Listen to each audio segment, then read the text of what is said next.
All right. So we're gonna talk about Ori. I think that by the end of this presentation, which I'm going to be divided into two sessions because it's just so much, you understand why the Yoruba say that your Ori is your inner head, your spiritual consciousness is the most important divine force in your life.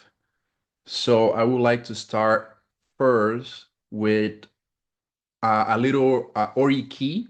It's a little poem intonation for this session. It goes like this: Orimi mokpel, orimi wabo tiemi, kindi olowo, kindi eni tiabowo fun.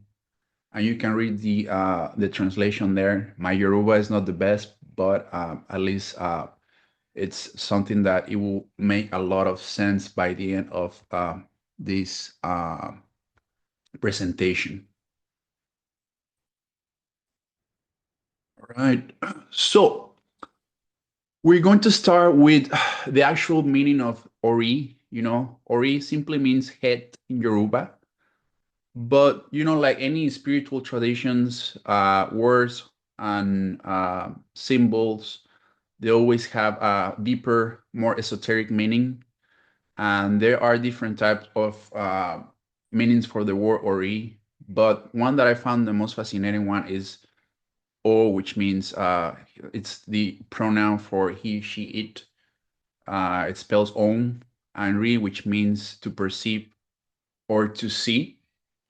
So Ori literally translate into the one who perceives, or more accurately, the seat of perception. That is the seat of consciousness itself. So the Yoruba have identified specific energy centers in the head long before Western psychology identified the chakra systems. And I want you guys to look at these 3 points. We're going to start with Iwayu Ori, which is your forehead. This is the center of divine inspiration. This is what some mysticism call the third eye. And this is where people have intuition. This is where spiritual vision comes from. Then we have Atari, and this is located in the center of your head. On top, as you can see it, this is what the Yoruba call the connection to Laye Laye, which is the transcendent dimension, or it's a place beyond time and space. And I believe yoga, this will be the crown chakra. And pretty much this is where you touch eternity. And last, we'll have Ipaco. Ipaco, it's at the base of your skull in the back, and this is where your head meets your neck. This is pretty much a gateway in which the Orisha takes possession, or any divine force takes possession of a human. And it's also important to mention that Ipaco is where the divinity called Eshu resides. So just like we come to this world with our own personal Ori, or our own personal divinity, we also come with our own Eshu. We're going to talk about Eshu in another presentation later on. But here's what makes Ori unique. Is it's a supreme divinity. So it's not just an energy center, or is understood as your personal orisha, like I just mentioned before. So there's a Yoruba proverb that goes like this: Ori loda eni si ondaye, which means Ori is the creator of the being, or even the creator of humans even before they existed. So you need to think about that. Your Ori existed even before you were born, and it will exist even after you died. It chose to come to this world, into your body for a specific reason, for a purpose. So understanding Ori, it's literally understanding the key to your life. So now I want to focus on these five different aspects of the human body. Unlike Western thinking, that tends to divide the human body into just body and soul, or body and mind and spirit. The Yorubas have a much more sophisticated five-part model system. The first part of this model is Ara, which is your physical body on your left button. This is everything from your bones, your flesh, your organs. They call it the temple because it houses all the other components. This is where we can talk about how Orisha was told to mold the human body. It was a task given to him by Olodumare, what we call God. Then on your left top, we have Ojiji, which is your shadow, but it's not your shadow in the sense of what you see in the ground with the reflection of the light. It's more about your spiritual shadow, or the visible representation of your spiritual essence. So some cultures call this the astral body. We call it the spiritual double. In the middle, we have Okon, which is your physical heart, literally is your heart. It also is the seat of intelligence. So the Yoruba didn't only locate intelligence in your brain, they also locate it in your heart. And it's interesting because even now, some of the research that I've done, oh, there's some people waiting in the room. Give me 1 second. Okay, admit. Sorry, guys. All right. I see more people coming in. Sorry, guys. I saw the notification and I'm doing the presentation now. All right. So we're good now. All right. I was talking about Okan, which is your heart. It's I was saying that some modern research are actually catching up with this concept, and it's showing that your heart actually has its own neural network. It's kind of like his own thinking. So number 4 on your top right, we have Emi, which is the divine breath or the spark of light self. And this is what makes difference between a living body and a corpse. When someone dies, the Yoruba say "emire tilo," that his or her spirit has departed. So this was created by Olodumare himself before anything was created. Olodumare is said to blow this soul or loan this to you, and when you die, Emi returns to Olodumare. So it's kind of like a loan. That's how I see it. And finally, we had Ori, which is your own personal, let's just say, your destiny guardian, or the director of your life's purpose. So now, here's what's very important about these 5 components. From them, Ori is the most significant one for your individual destiny, because everybody has ara, everybody has a body. It can be beautiful, it can be plain, it can be healthy or sick. Well, that might affect your life, but it doesn't determine your destiny. Everybody has a me. It keeps you alive, but everybody has a me. But your ori is absolutely unique. There are no 2 oris that are the same, and your ori carries your specific destiny, your particular purpose in life, your individual mission in this life.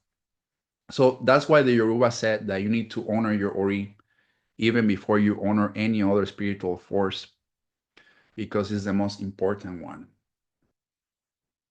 Let me go to the next slide here. All right, perfect. So now we come to something that it might surprise you guys, specifically because some of you might know about all these Yoruba deities. There's hundreds of them. Yoruba Orishas, Irumoles, that represent every force of nature. And you might think, well, for example, Shango, which is the god of thunder, and it's more powerful than my personal Ori, or maybe Ogun, which is the god of iron and war. It's more powerful. But what about Olodumare himself? What about God himself? Is Olodumare, let's just say, more powerful than your own Ori? Well, the Yoruba answer is very shocking. Your Ori is more important than any of these divinities, is most important than even Olodumare himself. So there's a sacred saying that says, Kosi Orisha Tidani Beleyin Orieni. Some of you might remember this when I shared Oriki Ori, which means there is no Orisha that supports a person more than their own Ori. And let me explain what this means in practice. Well, first of all, before any Orisha can bless you, your Ori has to approve. So you need to imagine that, let's say you go to a temple to worship any Orisha, or for example, Oshun, the goddess of river, beauty, wealth.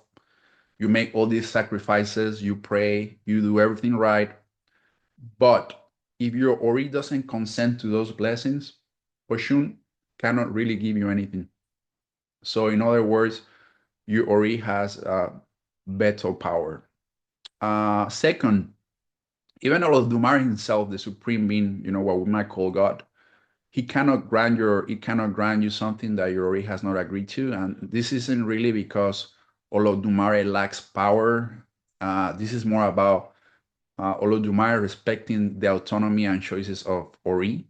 So, in other words, God honors your spiritual self determination. And third, your Ori is the intermediary between you and all the other divine forces. Think of it like this. If Ori, let's say that Orishas are like ministers in a government, Olodumare is like the president. Your Ori will be like your personal ambassador. So really, nothing reaches you without the going through your Ori first. So there's a very beautiful story in Ifa about how Ogun came to the world and Ori was lost. So when Ori found Ori, he told him, you don't know that you're the eldest among all the Orishas. You're the leader of the Orishas.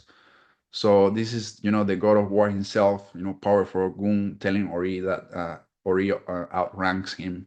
He's senior to all of us. So this is why I put in this hierarchy, I place Ori at the very top. It's not really out of disrespect to the other divinities, but that's where the tradition teaches, and it's something to be very clear. So when the Yoruba say Ori mi abak bokia tat to borisa, which means my Ori must be worshipped before any Orisha, this isn't really arrogance and it's not ego, it's more like a profound wisdom or a spiritual wisdom. So it means you need to honor yourself, you need to know yourself, you need to align yourself with your own divine purpose, because let's just say that all of us have our own God inside of us that needs to be awakened before any other gods outside can truly help us. So I put this slide here. These are the three energy centers of Ori that we discussed before, but I really want to go a little bit deeper into this concept. First, we have Iwayu Ori, which is the forehead. And in English, we use the concept of I see what you mean, or we express, hey, I see what you mean. Well, the Yoruba actually took this literally. This your forehead is the seat of spiritual vision, of insight, of divine inspiration. So when a Babalao consults Ifa, which is the sacred oracle, they actually activate in this center. Some people have like flashes of intuition or gut feelings that turn out to be true, or sometimes people have dreams that predicts the future. Well, that's your Iwayu Ori in action. So we also have Atari, which is the crown at the top of your head. And this is perhaps the most mystical of the three. Is one of the ones that it's hard to understand, because really to obtain Atari, which means kind of like connecting to Laye Laye, which is a dimension that exists outside of time and space. It's really describing a cosmic consciousness. So in a way, if you guys see the costume of kings wearing crowns, there's a reason why religious figures wear special like hair dresses. Is the crown the crown of the head is sacred, pretty much. So it's interesting to mention that when someone gets initiated in Orisha, in any Orisha, the priest will use something called Oshu, which is a sacred substance that we put it in the crown of your ori, and it's placed there like it's like it's spiritual elements of nature that connects a certain divinity with your ori. So that's very interesting to mention. So Ipaco is the third element in the base of your skull, and this is the gateway for divine possession. And I know that when you hear the word possession, it might sound scary if you're not familiar with African spirituality practices, but in reality, Yoruba tradition, possession by one's Orisha is the highest honor, and it's a very sacred experience. Not a lot of people actually get to experience that. When our Orisha, they call it mount someone, and the Orisha will speak. It will bless people around. It will dance. It will, make gestures like other human beings. So this is very interesting and spiritual experience. So these 3 points here, the forehead, the crown, the base of the skull, is like a spiritual antenna, and they receive divine communication. They connect you to eternity. They allow the divine to work through you. So this is why it's so important to take care of your ori and strengthen these three centers with initiation, ori bibo, which is the feeding of your ori. So I want to talk now about how this all started. Um, the journey to choosing your own Ori is very interesting. So I want you to picture this scene with me. Before you came into this world, before you were inhabited into your body, you existed as a soul in Orun, which is the invisible realm. This is what we call heaven or spiritual dimension. And in this realm, there's different orishas that live there. Your ancestors live there. But there's this being whose name is Ayala Mompin. Ayala Mompin literally means one who molds the heads and shares destiny. And he's like a divine, I would say, it's like a divine potter or a craftsman of destinies. He has a workshop, and in this workshop he molds all the heads, all the orishas from a sacred clay that Obatala created. So Ayala Mompin, he creates heads with different elements. Some text says that he's an artistic genius, he has spiritual powers. So he would create heads that are designed for wealth, for wisdom, some for many children. Some heads are created to become artists, some to have a spiritual power. So now this is where it gets really interesting and human. It is said that Ayala is very skilled, but he's also very responsible. Also, he's careless and he likes palm wine. So the sacred texts describe him as a drunk who's always in debt in heaven because he spends all of his money on alcohol instead of buying, the proper materials for his workshop. And this is all very symbolic. We'll get there. The text of Ifa, the text of this culture, they're all very symbolic. You cannot really read something and be like, this is how it is. You need to go deeper into what's the symbolism behind that. So Ayala Mompin, sometimes he forgets to add, proper finishing to some heads. Sometimes he uses different types of clay. Sometimes he puts the heads on the oven and he goes off drinking. He leaves the oris to bake. Some take too long. Some things they don't bake enough. So what are the results? Some heads come out perfect, strong, well formed, but some heads come out flawed or soft or malformed or incomplete. Now, every soul has to go to Ayala's workshop and choose their own head. And what the text says that you kneel before all the heads and then you make your choice. But the problem is that you cannot see which heads you're going to take. I mean, you see a head, but you don't know if it's good or not. You just pick the head, and they might look very similar on the outside. So you need to choose your head, and most of the times you need to choose it in a hurry. And you don't really know what you're getting. And then Then comes the journey. You need to carry your head from heaven to earth, and maybe in the journey there's rain, and maybe one of the heads didn't bake long enough, and the rain will damage, and then maybe some heads will crack. So what happens with when you're born? Well, some heads, they come to this world with destinies that are affected by the choosing of their ori. So the story explains that sometimes something that is very profound about this, and very profound about life. Why do some people seem to have all the luck from birth, and while others struggle, despite working just as hard as other people? And the Yoruba answer, it's very interesting. It says it depends partly on which way you choose and where you choose wisely. But now, before departing, before you despair thinking, well, if I choose a bad head, am I doomed? Well, not really, and let me break this down for you. And this is very crucial for you to understand. The Yoruba don't see destiny as a one single thing. They actually break it down into three distinct categories, and you need to understand the difference between these categories. I'm going to explain them to you. This is very important, guys. Try to write this down, and try to pay close attention, because this is, I think, one of the most important slides and information about Ori. So, like I said, Yoruba see in destiny, there are three aspects. The number one is Akunleyan. Akunleyan literally means that which one kneels to choose.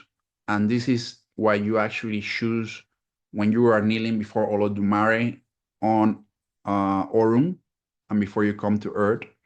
And this is literally your free selection of things. You can choose, I want to be wealthy, I want to have a good spouse, I want to have children, I want to own a property, I want a home, I want to be respected in the community, I want to live long. I want, I want, I want, I want, I want. You know how humans we are. We want everything. We want it fast. We want it nice, right? So Olodumare just says, Ashe. Olodumare says, yes, you want all that, you're going to have it. So then the second point is Akunlek Ba. And Akunlek Ba means that which one kneels to receive. And I want you to think of Akunlek Ba as, let's just say, it's like spiritual futures that the Irumoles will give you. These are like add-ons. These are bonuses that the Orishas will give you. These are gifts. So some examples of Akunlek Ba can be, for example, special talents, spiritual gifts, connections to a specific Orisha that will guide you, spiritual sensitivities. And here's something that's critical. Both Akunle Yang and Akunle Ba can be modified. They're not set in stone. So through sacrifice, through hard work, through developing good character, you can actually enhance the good parts and minimize the difficult parts of Akunle Yang and Akunle Ba. But now comes one that's the most important. Well, not the most important, but I will say this the more serious one. Ayamo, which means that which is stuck to you. And these are the things that you cannot change in life. Your biological sex, if you're born male or female, your race or ethnicity, your family of origin, your body type, the day that you're going to die. This one is very important. You cannot change the day that you're going to die. There are certain some natural laws that you must obey. And also, there's something very important in Ayamo, which is Olodumares sometimes will give you a spiritual mission, or he will give spiritual missions to certain people. That's why you come to, some people come to this world, and they bring something to move the world forward spiritually or morally speaking, or even technologically, etc., etc. So, you cannot really wake up tomorrow and change who your parents are. You cannot really decide to be from a different ethnicity. You cannot extend your debt when you're going to die. Although you can actually shorten it, you make foolish decisions and choices in this life or stupid decisions. Sorry, but that's how it is. So I want to summarize this. Akunle Yang, your choices, it can be changed. Akunle Ba is your gifts. And Ayamo is your fixed conditions, not changeable. So there is an important topic about this that I want to talk, which is the philosophical aspect of this. So this will say that Yorubas are not fatalists nor believers of unlimited free will, because some things are fixed, some things you can control, and some things you need to learn. So this is what philosophers call self-determinisms. Um, this is actually incredible and very liberating because you're not responsible for everything, right? So some things are ayamo. You're not powerless either because you can actually work on your akunleyang and your akunlekba. You can improve your life through the right actions, but you also need to accept that there are certain realities that you need to accept with grace, right? And this for me is mature spirituality, right? This is wisdom itself. So I know we have covered a lot of complex words, complex cosmology in the Yoruba culture, but I want to give you an analogy that I put together here that it will make a lot of this more clear. It will you guys will be able to relate better. So the Yoruba have a set that goes like this: Ayeloya oru nile, which means the earth is a marketplace and heaven is our home. And I want to picture this for you. I want you to imagine this with me. Imagine that you're at home in heaven, and this is where you really live, right? This is where you belong. This is where your family is. Your mother, and this is an analogy. I want you to think your mother as Olodumare, the supreme being. So your mother gives you a shopping list, and she says, I need you to go to the market and get these specific items. Here's your money, here's the list. Go to the market and get exactly what's on this list, and then I want you to come home. So then, you take your list, you take money, and you go to the marketplace, which represents the earth, right? Where we are right now, the physical world. And then what happens when you get to the market? Well, the market is amazing, right? There are so many things, there are so many shiny things, beautiful things, things you never seen before. There's vendors that are selling gorgeous clothes, but you were not supposed to buy clothes, right? Even though they look so nice. So there's also a lot of food, it's smelling amazing. There's food. You want to maybe try some snacks, but you were not supposed to buy snacks, but your mouth it's watering, right? And in this market, there's a lot of entertainment. There's a lot of music. There's people laughing and having fun. And then you start wandering around. Oh, let me look at this. Wow, I want that. Maybe I should buy one of these. So then hours pass, and then you're trying things on, and then you're tasting things up, and then you're watching all these entertainers, right? And then suddenly you remember, oh wait, I'm here for a reason. What was on that list again? And then you reach in your pocket, and then the list isn't there. So you either left it at home, or maybe fell somewhere, or maybe got wet in your way from heaven to earth, and then you simply can't remember the list, and you're stressed about it. What did my mother told me to buy? Was it yam? Was it palm oil? Was it fish? Was it fabrics? I can't really remember. So at this point, you are left with three options. Option number one is you try to remember on your own, right? I'm pretty sure I know what she wanted. Maybe you only remember half the list. Maybe you remember one or two things. Option two is you call back home. And remember, this is an analogy. Calling back home is ifa divination, ifa consultation. Calling back home is literally asking mom what was on that list. Tell me exactly what you need. And option three is, well, you give up, you buy whatever you feel like buying, you have fun in the market, you buy all these shiny things, that attracted your attention, and then you hope for the best when you get back home. So I want to kind of like describe what each one of these represents. Option one, trying to remember, is like relying solely in your own intuition, your own memory of your purpose. Sometimes you get it partly right, sometimes you don't. Option two, calling home, like I said, is consulting Ifa, is consulting your Ori, is connecting with your spiritual guidance, is asking, why did I come here to do? What is my purpose in life? And option three, buying whatever, is like people who live without any people who live without any spiritual purpose. They like whatever, I don't need to worry about this. They just chasing whatever feels good in the moment. Whatever society says is valuable, and whatever catches their eyes.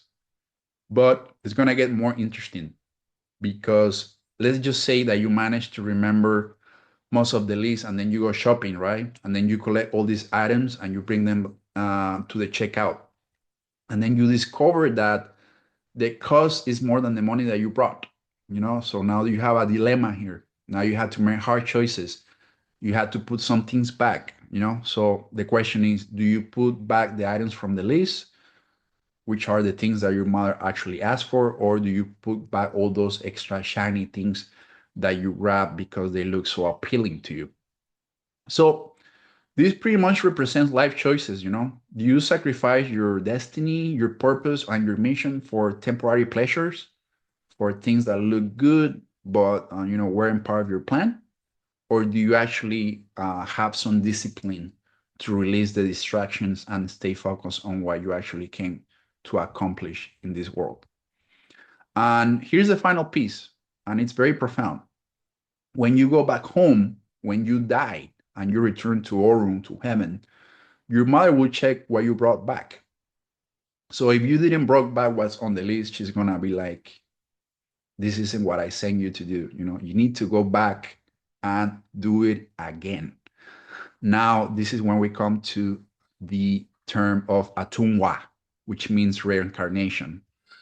So you need to keep coming back to the marketplace lifetime after lifetime until you finally bring home what you were sent to get, or whatever was on that list. But here are the good news. You can call home. You can call home. You can call home by doing Ifa divination, Ifa consultation, initiation, doing a spiritual practice, connecting to your Ori, taking care of your Ori. You don't have to wander in the marketplace confused and distracted. You can remember your list. You can fulfill your purpose. And then when you go home, you can receive the welcome of someone who completed their mission. But there's more obstacles that we need to talk about in heaven before you come back to from heaven to earth. I'm sorry. I want to talk about Arabidi and Papa. So at this point, you're choosing your Ori in heaven. You're choosing your destiny, and now you're ready to be born. But then when you are on your way to earth, you encounter Arabidi and Papa. His name is something like, like it's also, he has different names. One of his names is Idzina Orun, which is the obstructor of heaven. So I want you to picture this, that there's a boundary between heaven and earth. There's like a gateway or a threshold. And then there's like a stationary place here where all these spiritual sentinels wait. So, Arabidi Papa is really not help. It's not there to help you. He's described as a lame one, but don't let him fool you, because he has a lot of a very powerful spiritual power in your destiny. And Arabidi Papa has one specific assignment, and his assignment is to prevent souls from bringing all their blessings to earth intact. So now you might wonder, why will such for exist? Why would there be a spiritual being whose job is to make life harder for us? Well, the Yoruba understanding of this is very profound. Life on earth is meant to be challenging. If everyone arrived in this planet with all their blessings intact, there will be no growth, there will be no struggle, there will be no development of character. In other words, without struggle, there is no merit. So what does Arabidi Papa does? Well, as you come to this world, let's say that you choose to be very wealthy. Well, he might take 70% of your wealth. Let's say that you choose a loving spouse. Well, he might delay when you meet them. Let's say that you choose many children. He might reduce the number. Let's say that you choose to live a long life. He might shorten it. Let's say that you choose good health. Well, he might introduce some chronic issues or some sickness. Let's say that you choose wisdom. Well, he's going to add some confusion into your life. So this is why people arrive on earth with incomplete destinies, not because their ori is bad, not because they choose poorly, but because Arabidi and Papa intercepted all your blessings and he took a portion of your blessings. But there's an important thing about this is that whatever he takes isn't gone forever. It can actually be recovered, and you might wonder, well, how? Well, there are four aspects how you can receive your blessings back to you. Number one is ebo, which is sacrifice and offerings. These are, ways of negotiating with spiritual forces to release what was taken from you. Number two is consultation with Ifa, which is the oracle that reveals exactly what was taken, and then it's going to tell you how to recover it. Number three is right living Iwapele, which is good character. Sometimes blessings are released gradually as you prove yourself worthy. Sometimes it is hard work. Sometimes you need to work really hard, maybe harder than other people to achieve the same things. But this is part of the deal. So this is why some people they might think, why do bad things happen to good people? Why do some people seem to have everything while others struggle? And the Yoruba answer isn't about being punished, it's about understanding that we don't all start the race from the same starting line. Some people come through this gate with all their blessings intact, other people's not so much. They had their blessings taken away from them. But, and this is crucial, knowing that this doesn't mean defeat. It means knowing that you might need spiritual work, you might need guidance, you might need to consult with those who can help you to get the thing lost. Sorry, let me drink some water before I continue.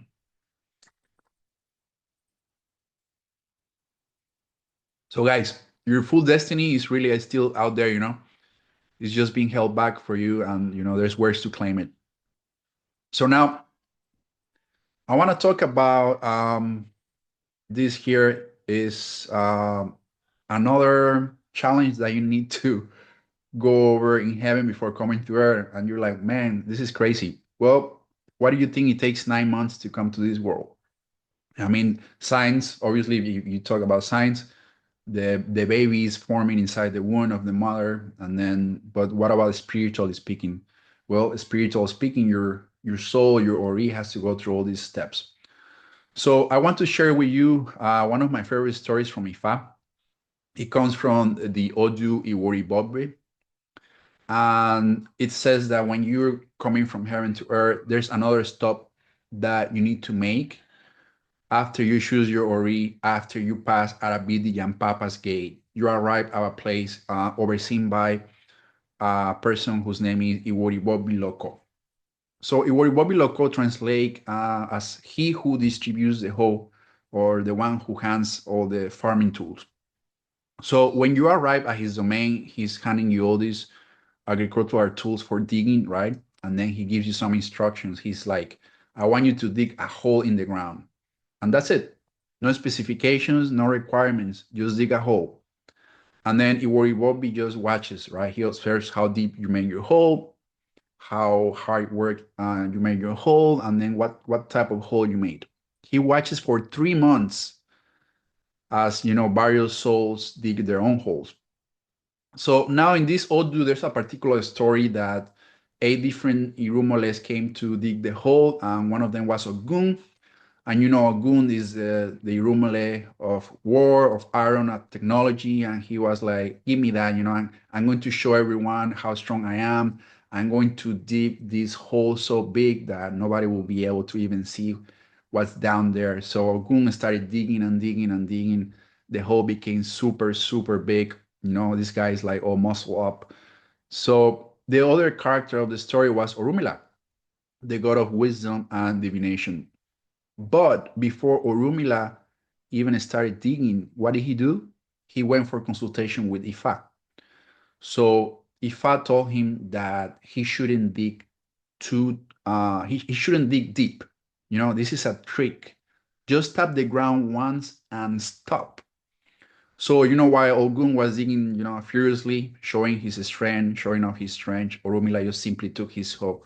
He struck it on the ground once, just like a little light strike, and then he put the hoe down and he rested. So what happened after that? All the other Orishas started laughing at him. You're so lazy. You're so weak. You barely dug anything. What kind of hole is that? It's not even a hole. It's more like a dent in the dirt, right? So they make fun of Formula for 3 months, and after 3 months, the test was over, and Iworibo examined all the holes from all these individuals, and then he was like, "I want to explain something to you. This hole is called Koto Ofo, and Koto Ofo means the pit of loss and setback. Ay ay ay. So before you can, enjoy all your life successes, before any of your destinies, blessings can reach to you, you must first fill this hole. So whatever you achieve in life, money, success, property, happiness, first goes towards filling this pit. And only after this pit is filled is when you can actually start to enjoy your blessings. So then what happened? Well, Rumila, he just dug this tiny shallow dent. His peak was so small that when he got to Earth, he bought a rooster and 3 hens, and then the hens lay eggs. The eggs hatch, and then one of the chick died, and then he used one of these the chickens to fill this tiny pit. So his pit was already full. So from that moment on, Orumila started to prosper.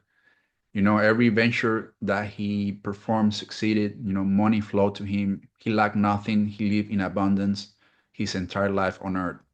But what happened to Ogun? Poor Ogun, the hunter. He would start hunting elephants. He saw a huge elephant, a massive animal, and then, elephant is a lot of meat and a lot of ivory, right? Work a fortune. He started shooting with his arrows, and the elephant got wounded, and he started running and running and running. But by the end of the day, when Ogun finally found the elephant, it has already rotted. The carcass was full of maggots and it was useless. So he threw this elephant into his pit, but his pit was so deep that it barely made a dent. So he needed hundreds of elephants just to begin filling in his hole. So, everything that Ogun achieved, all his hard work, all his success went straight into that bottomless pit, and there was never enough to fill it. So he lived his whole life struggling despite being talented, despite working harder than anyone else. So the Orisha verb from this story says, Oshishe aye lolorum, which means a successful person on earth is the lazy one on heaven. And I know that this might feel backward to you, but here's the wisdom. The person who looks lazy in heaven is someone who is not showing off, someone who is not trying to prove themselves, someone who seek wisdom before action, because Ifa teaches that before everything that's important in your life, or before you embark into anything that's important, you must consult Ifa and do proper rituals. So this person, it's actually being strategic. The person who is shallow isn't weak; they're being wise. But the person who digs deep to show their strength is actually setting themselves up for a lifetime of struggle. So now this story explains a lot about life. Why some people work twice as hard for half the results, why some people seem to have effortless success, why some brilliant people stay poor, why seemingly average people prosper. It's not always about talent, it's not always about effort. Sometimes it's about the spiritual hole that you're trying to fill. But, and I like to say this so that you don't panic, there's always good news. Even if you dug deep, even if life has been a constant struggle, divination can reveal this. You can actually put all these things that you need to put in your kotofo so that you can be successful in life, and through sacrifice, through connecting with your Ori, through proper ritual, everything's going to be fine. So now, this brings us to an important question. And if some people choose good destinies and some others choose difficult ones, is some dug shallows and others dug deep? Does that mean we can judge people? Does that mean someone struggling choose or choose to struggle? And I want to leave it here. I'm going to talk about the next slides in the next meeting because this is a lot to process. Now I want to talk about if you guys have any questions up to this point, I will be happy to answer them all if to the best of my knowledge. And I know it's been crazy, but there's more like 9 more slides to talk about. But it's almost 1 hour of me talking, and I'm getting a little bit tired. But if you guys have any comments, questions, I'll be happy to answer them.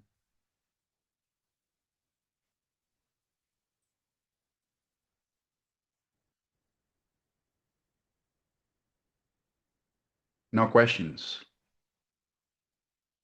or comments. This is very informative, Baba. So thank you for this because I've never gone this deep as far as the three aspects of destiny. Didn't even know about Arabidi, Janpapa. I hope I Mm-hmm. said that right. So Yes. I'm taking notes. It was this is really good. So thank you for this. No worries. Yes. Billy and Papa. What a character. I mean, I'm trying to think about the other who speaks about Arabidi and Papa. Oh, Ogunamei. Okay.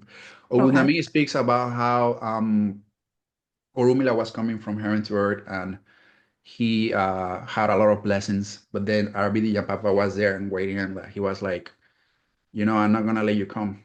I'm not gonna let you pass. I don't want you. But Orumila has done a bow with money and a bow rituals and a big bottle of gin. So Eshu, which is the divinity that is in charge of, sharing all the materials from Ebo to all the divinities, the forces, he was like, hey, you know what? Orumila brought this for you. And then he's like, what is that? Big bottle of gin. The guy started drinking. He got drunk. And then Eshu was like, go ahead, take all your blessings to earth. And well, it's just very interesting, but it's also symbolic about how it's a life of struggle. It's not about life, it's just a life of challenge, and everyone's a struggle. It's without a struggle there's no merit, and that's what the story talks about here. Very interesting character. Quick question. In the beginning, you mentioned Ipaco, which is the back of your skull. You said that we also have our own personal issue. Are you going to discuss this further in this film, or is this going to be another one, another teaching? I could talk. This I is could just talk a little bit about Eshu with Paco, and okay. but I would like to make a very nice presentation for you guys about Eshu later Okay. on. Okay. Somebody asked, "Is this being recorded?" Yes, it's being recorded. I'll be sharing this with you guys. Ori part one. So Eshu with Paco lives at the back of the skull, and life is a constant fight between your Ori. You're welcome. Uh, a constant fight between your Ori and Eshui Paco. Why? Because your Ori, your perception, which has your destiny, doesn't take the right choices all the time. As a matter of fact, I would say that 90% of the time we take the wrong choices because we're desperate to get all those blessings from heaven. And the fact that we forget, which we're going to talk about it in the next part, it's important because imagine if we are already desperate for blessings. Imagine if we knew uh, our destiny ahead of time. So even that, Olodumare is so wise that he make us forget about what our destiny is. So Eshu Paco is a teacher. Eshu is a teacher that that will teach you that if you make the wrong choices in life, there is a consequence. So it's when someone does something wrong or something bad or evil, and then they get caught. When you see people in let's say that you see people that are in like a jury, they make something bad like a crime, then you see that they put their heads down. So putting your head down, even when your parents scold you, right, when you were a kid, you did something wrong, and your parents yell at you, hey, why you did this? So you put your head down. The Yoruba say that Eshu Ipako won over you Ori. And this is why when you do Eshu Bibo, which is you do sacrifice for Eshu, or you want to talk to Eshu, you cannot kneel, you cannot put your head down. You always have to have your head straight. So it's a representation of that. Ori is always trying to learn from mistakes and try to balance the good and the evil. And there's no evil, but the good and the bad choices. Somebody asked here in the chat, is there any offering and guides on how to connect with Ori? Yes. So I'm going to be sharing with you. I think I said it on the chat, but I know some of you guys haven't been with us that long. I'm going to be sharing a gift for you guys. I'm going to be giving you a guide on how to do Ori Bibo, which we also going to talk about it on Ori Part 2. How to do a very simple Ori Bibo, but it's powerful. And taking care of your Ori is I will say is the most important thing you can do. And you can, there is not enough if I could do this every day, I'll do it. If I could do Ori Bibo Ibori every day, I will do it because it's very important to be in connection with your Ori. There's a very interesting story.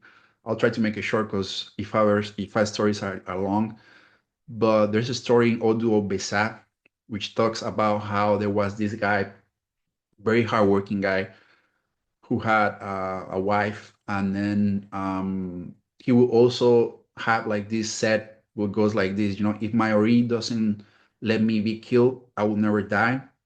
So that was his motto, right? He will say that everywhere.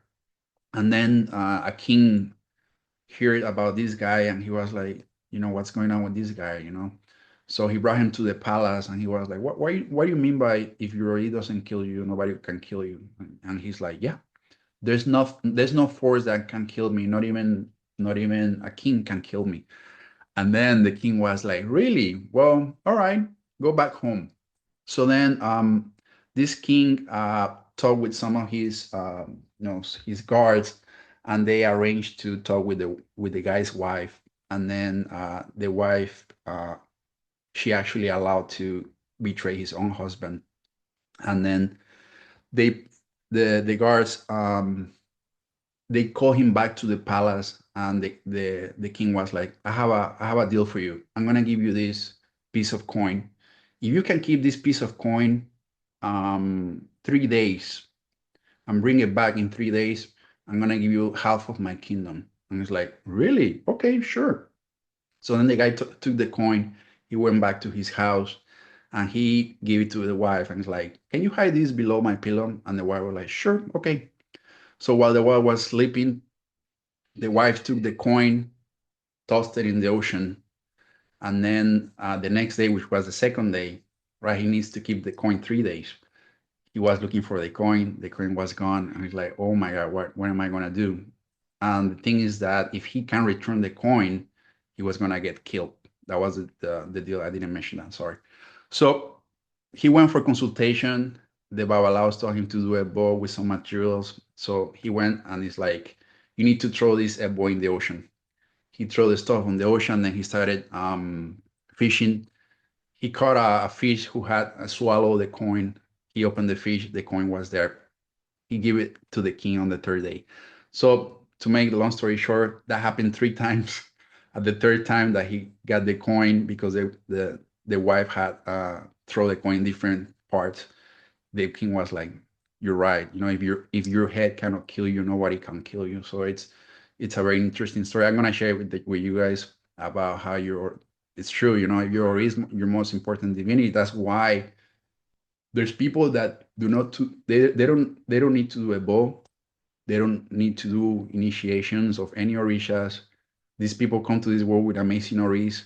Somehow they already know what's their mission in life. So you don't see them if they're fish, you don't see them flying. If they're birds, you don't see them swimming.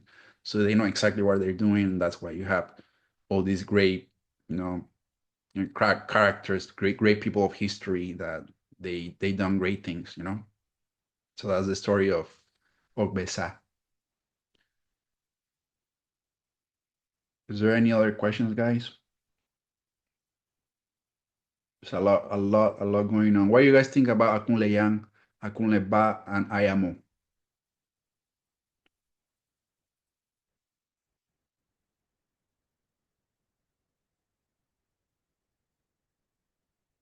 Hey, Eric, how you doing? How are you, man? What up? Boy. How you doing? Excellent class. Excellent, excellent. All right. All right, guys. Well, if there are no more questions, it's good to know something. Yes, for real. So Bishar is saying that it's good to know that some things are movable. Absolutely, you know. And this is why I said that if you create good habits in life, it's going to make you Iwa. We're gonna talk about Iwa Pele in the next Ori class because Iwa Pele is everything. So I'm gonna give you an example. Let's say that someone comes to this world with an amazing Ori, all the things of life, all amazing blessings, but they have bad Iwa. You know, they're arrogant. They don't treat people nice. They impatient. Then the results is a bad destiny. So there are people that actually come to this world with Oris that are not that good, but they're humble. They treat people nice. They do for the communities. They have good Iwa, which is existence also. And these people will definitely, whatever little things you might think they have as blessings, they're going to upgrade them because they have such good Iwa. So having good Iwa, Pele, believe it or not, is more important than having a good or bad Ori. So that's why uh, everybody, I mean, the Yoruba people, they focus so much on having good Iwa Pele because good character is everything. Good character means having pretty much, you know, being patient, persevering, you know, saying the truth, not lying, being kind to people, respecting your elders, etc., etc., etc., etc., etc. Iwapele. We talk about Iwapele in the next class, in the next presentation. But yes, and you know, you Ayamo. Eric, raise your hand. Okay, what's up? Sorry. No. So referring to what you're saying, that Iwapele is not being stupid or being silent. Is speaking up or showing your I don't know how to say that in English. What? Um, What word? eh, no, que date a tu lugar, pero respecting others. It's not Respect. because some people confuses Iwapele on being silent and No, no, not speaking up. no, It no, no, no. doesn't mean like that. It's exactly what you're saying. Yes, I mean, having good Iwapele is trying to emulate God. You know, what would God do in this situation? What would God do in this point in my life that I'm desperate, that I'm struggling, that I'm being chased, that you know, you're acting like God because believe it or not, we are all God inside. Olodumare is so wise that he shared himself into all of us. And I'm trying to work on on an article. I might make a class about it, but this culture is not polytheistic and it's not monotheistic. It's not polytheistic because being polytheistic means that there's different gods, right? Well, no. This culture is what is called And not atheistic. monism existentialism, which means a God that expands himself into everything. So it's like an ocean, and we are the waves. There's an ocean, it's God, we are the waves. So everything is just a manifestation of God. So Orumila is the manifestation of wisdom. I mean, the manifestation of God's wisdom. Ogun is the manifestation of God of action, of moving things forward, of removing obstacles. Oshun is the manifestation of God's beauty, love, whatever Oshun represents. So this is why it's so beautiful about this culture. It's we are all God inside. We just need to awaken that God inside of us. How do we awaken the God inside of us? Well, by fulfilling our destiny, whatever that destiny is. Doesn't matter. There is I don't know if I tell you guys, but I did a consultation for someone with my babas, and this woman, she was very like, she was questioning her life choices. Why should I do? I'm here in America. I don't have a degree. I'm, I have my legal status, and when we consulted for her, Ifa says, this Odu talks about someone who needs to take care of the ground, of the earth. Okay, let's try to interpret that better, right? Let's put that into the Western perspective. You need to clean.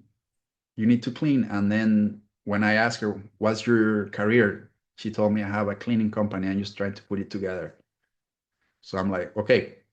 So even if, because not everyone is born to be famous, rich or this or that, we all have our own destinies.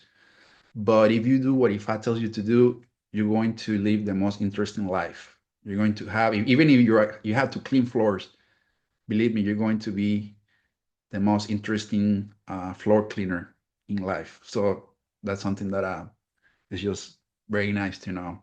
As it's doing what you're supposed to do. Your destiny. What's your destiny? As long as you're doing your destiny, you have a better life. And I wouldn't say a happy life, because happy is such a, it's happiness for you might be having $100,000 in your bank account. Happiness for me is having children that respect me, and a wife that gives me peace of mind, or many things that are just different. But all right, let me stop talking. All right, guys. Well, thank you for coming. Thank you for listening to me for over an hour. I hope that this was something that will definitely help you in your journey, in your life journey.